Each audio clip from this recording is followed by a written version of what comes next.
Imagine करो कि 11,000 feet के ऊपर बहुत सारे माउंटेन्स और उनके बीचों बीच बसा एक वैली जिसमें एक नदी बहती है और जहाँ से आप ग्लेशियर के साथ देख सकते हो बहुत सारे फ्लावर्स। और ये सुनने के बाद कुछ सरप्राइजिंग सा रिएक्शन था मेरी फादर की, जिन्होंने कभी अपने स्टेट्स के बाहर कदम ही नहीं रखा है। पर मुझे पता था उनको फ्लावर्स कितना पसंद है क्योंकि बचपन से मैं उनके साथ गार्डनिंग करता आया हूँ। पर ये वैली उत्तराखंड की बहुत रिमोट एरिया के होने के कारण यहाँ तक पहुँचने के लिए लगती है 3 दिन और कुछ 40 किलोमीटर का ट्रैक। तो इस वीडियो में हम पहुँचेंगे घांगरिया, जो कि बेस कैंप है वैली ऑफ फ्लावर के ट्रैक का। और जहाँ तक पहुँचने के लिए आपको करनी पड़ती है बहुत सारे मेहनत।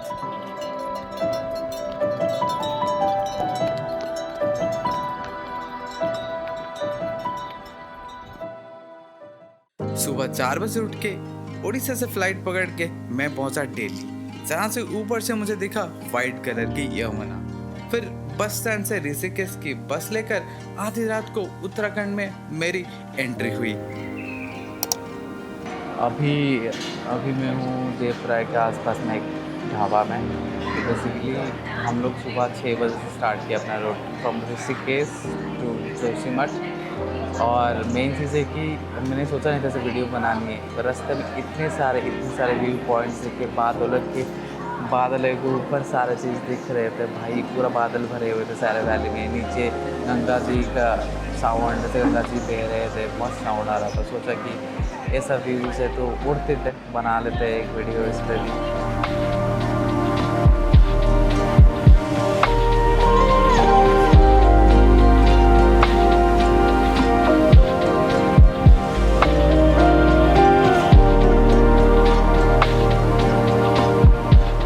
मेरा वीडियो बनाने की खुशी ज़्यादा देर तक रहा नहीं क्योंकि हमारा गाड़ी का क्लच ब्रेक टूट गया। गाड़ी का भी एक स्प्रिंग टूट गया, शायद इसको ठीक करवाना पड़ेगा।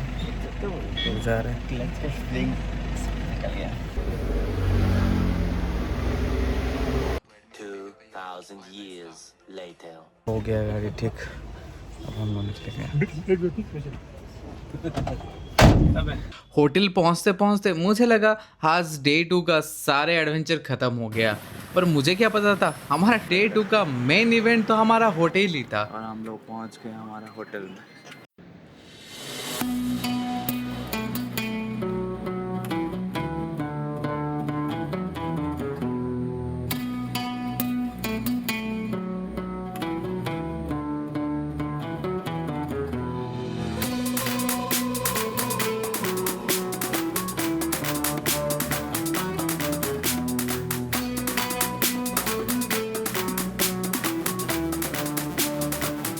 और नेक्स्ट डे सनराइज के साथ मेरे सामने था मेरे ट्रैक के सबसे tough journey, Pulna base camp से ट्रैक करके घांगरिया तक पहुंचने का सफ़र।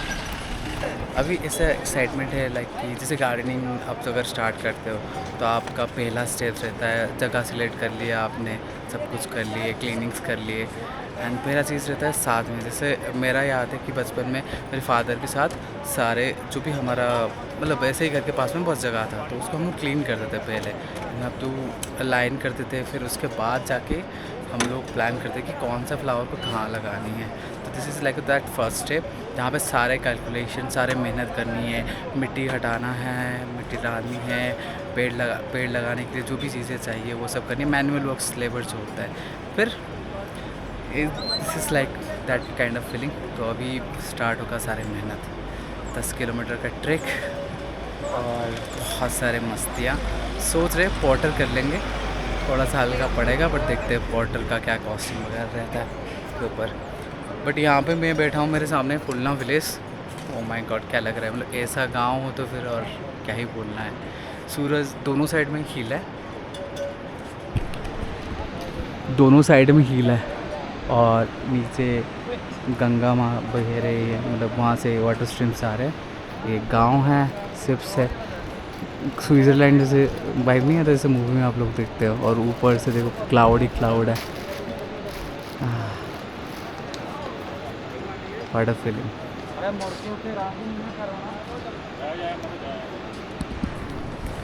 और यहाँ पे लोग रह रहे इतने ऊपर आके, कितना सस्टेनेबल है। मतलब सोलर पैनल्स तो दिख रहे सबके घर के ऊपर, बहुत जगह पे सोलर पैनल्स दिख रहे हैं। इलेक्ट्रिसिटी का भी गया हुआ है, सारी चीज़ तो है यहाँ पे। मतलब मैं जिस होटल में रह रहा था उससे ज़्यादा बेटर नेटवर्क है यहाँ पे। मैं वहाँ पे 1-2 स्टिक्स आ रहा था, यहाँ पे फुल चल रहा है भाई। क्रेजी ना। ऐसा गाँव मिले तुम लोग को रहने के लिए, मैं तो भाई रह लूँगा, 1 महीना 1 हफ्ता रह लूँगा।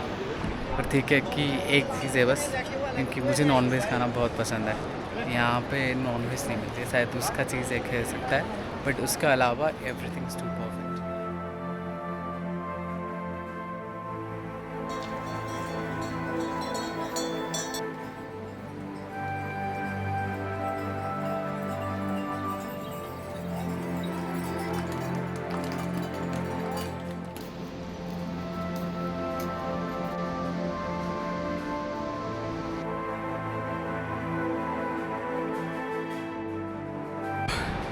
ढाई किलोमीटर बस हुआ है, हालत ख़राब है सबका। और यहाँ लिखा है खड़ी चढ़ाई, कृपया धीरे करके चलो। और 8 किलोमीटर। मेरा तो चलो हालत ठीक है, दूसरों का हालत ख़राब है। तो बस ये वही गार्डनिंग का पार्ट है जहाँ पे तुम 1 रो खोद लियो और 5-6 रो खोदना है, पानी के लिए गड्ढा बनानी है, फिर मिट्टी को साफ़ करनी है। अभी तक खुदाई चल रही है, फिर पता नहीं 6-7 किलोमीटर के बाद नेक्स्ट स्टेप।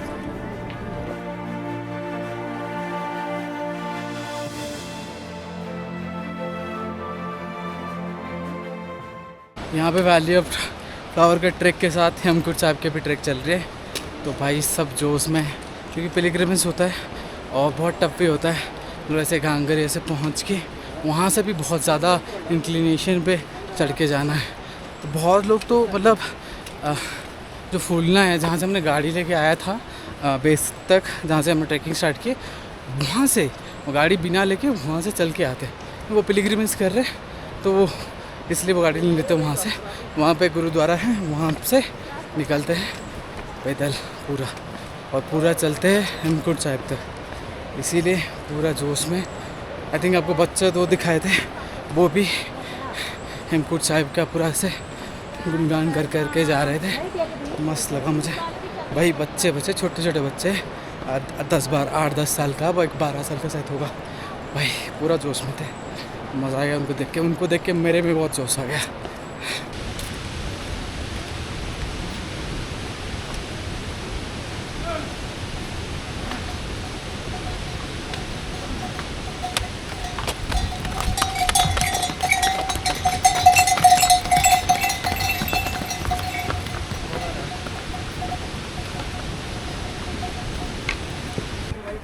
यहाँ पे 2 जगह है, एक है दैट साइड और एक है हम जहाँ पे जा रहे हैं। तो वो वाला बता रहे कि वो थोड़ा टफ है, और जिसमें मैं अभी जा रहा हूँ नीचे वाला side, this one is easy. अब देखते हैं क्या सच है क्या झूठ है। रास्ता आसान था या डिफ़िकल्ट था ये तो पता नहीं, पर रास्ता सुंदर ज़रूर था, क्योंकि वाटरफॉल के साथ इस जगह से आपको पहली बार दिखता है ग्लेशियर।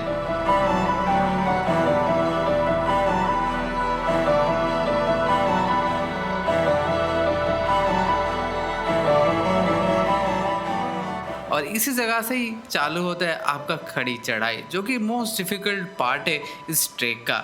हमारा हौसला टूटने ही वाला था, पर हमें दिखे एक 75 ईयर ओल्ड कपल, दोनों बुजुर्ग होने के साथ उनके पास इतना हिम्मत था, वो अपना ट्रैकिंग यहाँ तक पैदल किए थे, ना कोई घोड़ा ना कोई ये, फिर भी उनके फेस पे एक स्माइल था। और उसको देखने बाद हमें आया मोटिवेशन, और हम पहुँचे घांगरिया।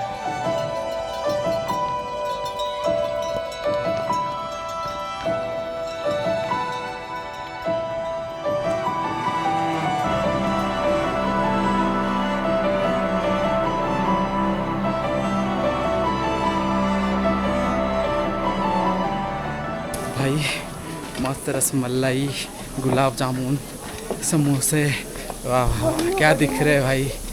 कब बैग रखेंगे होटल में, आएंगे फिर से ठूसने भाई। जिसका नाइट लाइफ बहुत यूनिक एंड फैसिनेटिंग है। और इसके ऊपर डिटेल वीडियो मैं नेक्स्ट वीडियो में डालूंगा, क्योंकि नहीं तो वीडियो बहुत लंबा हो जाता।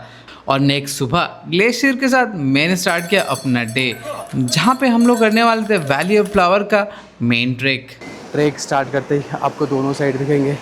लेफ्ट में आपका ग्लेशियर होगा, राइट साइड में आपका वाटरफॉल।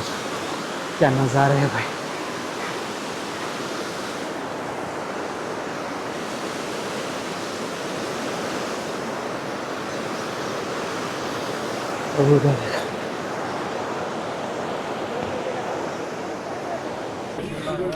बहुत ज़्यादा लोग यहाँ पे, पूरा भरा हुआ है। ऑफिस देखो।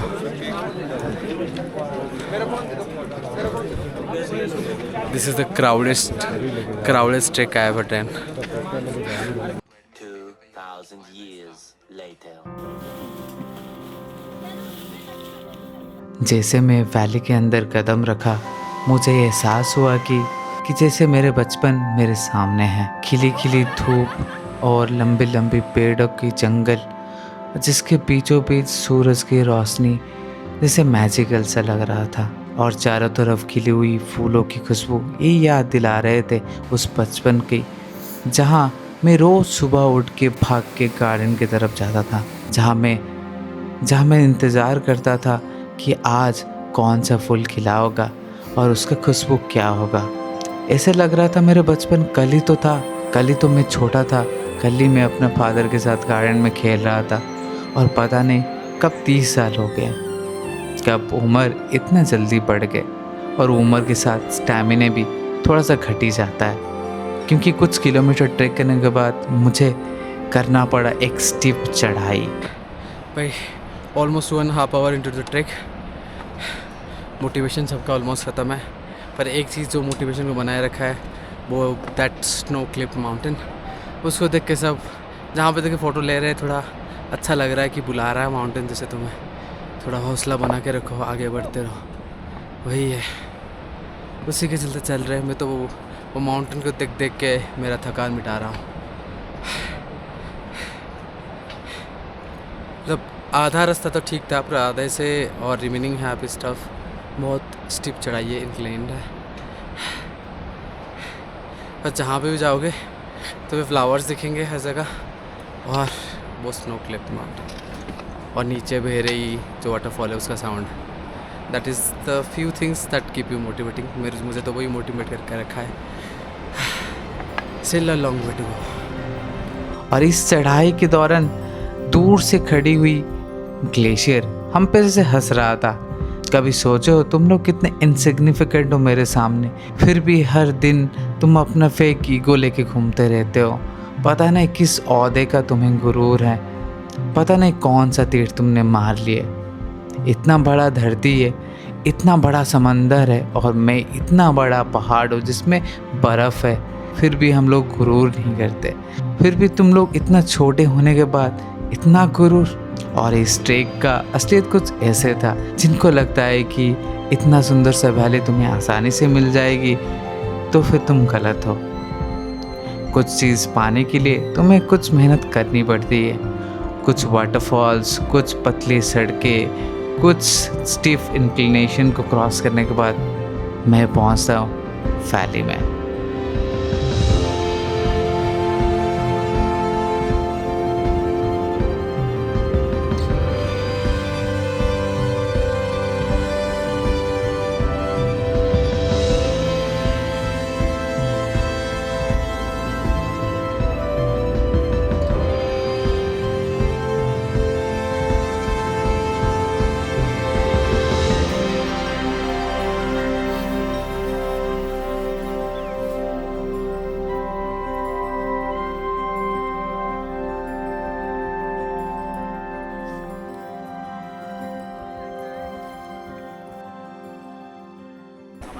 अभी मैं जहाँ पे बैठा हूँ, this is the kind of starting. वहाँ से आप लोग आते हैं सब, and valley goes on to that side.